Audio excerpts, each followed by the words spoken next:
सवरिया चंचल ब्लॉग में आपका बहुत बहुत स्वागत है। आज महादेव जी की बात करेंगे, उनके बारे में कुछ जानकारी दे रहे हैं आप लोगों को।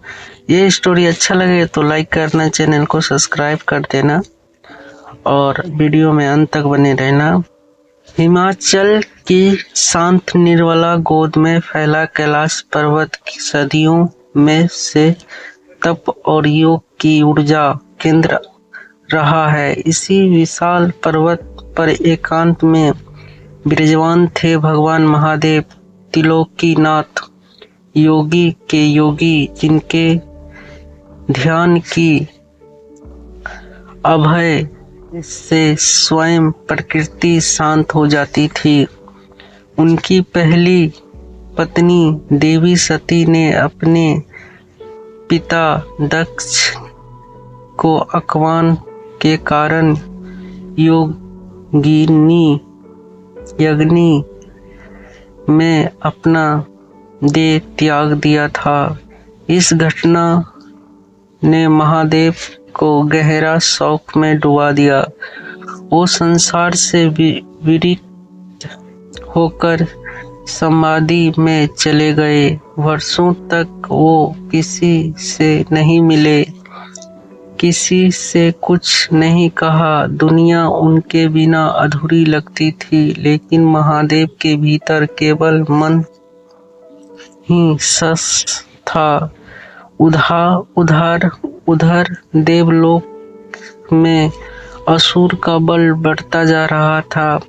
तारकासुर नाम का राक्षस ने देवताओं को हर युग में पराजित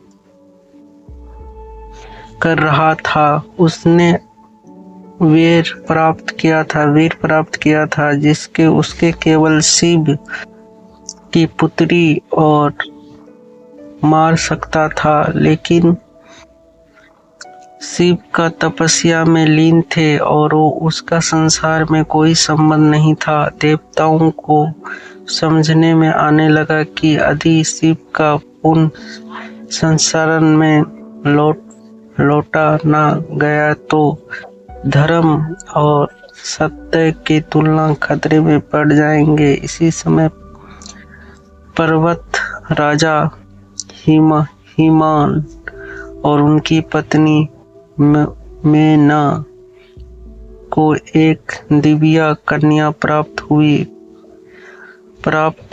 पार्वती जन्म के क्षण से ही उसी बालिका में एक अद्भुत तेज था। तरिष्ट ने भविष्यवाणी की कि ये बालिका स्वयं अधिशक्ति अंश है, इसका भाग शिव से गहरा जुड़ा है। पार्वती बचपन से ही शिव की कथा सुनती थी, उनकी मूर्ति के सामने फूल चढ़ाती थी और उन्हें अपना आराधना मानती थी। उसकी आत्मा में एक अनकहा आकांक्षा था। जन्म पूर्वे ही किसी बंधन में उसे शिव से जुड़ा दिया गया होगा। साल बीते गए। पार्वती एक सुगुण, दयालु और अंत तक तेजस्वी युक्ति बनी। एक दिन नर्मदा मुनि हिमाना के घर आया और उन्होंने बताया कि वही पार्वती है जो अलग जन्म में शिव जी का विवाह के लिए जन्मी है। पार्वती के हृदय में जैसे कोई दिव्या धनुष बजे उठी। वो वहाँ समझ गई ये जीवन शिव के लिए है और ये जीवन उसी के लिए है।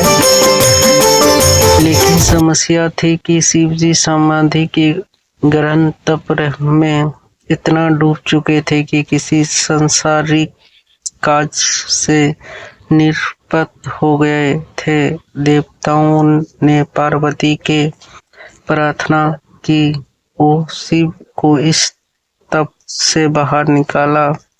पार्वती बिना कुछ सोचे प्रण ले लिए।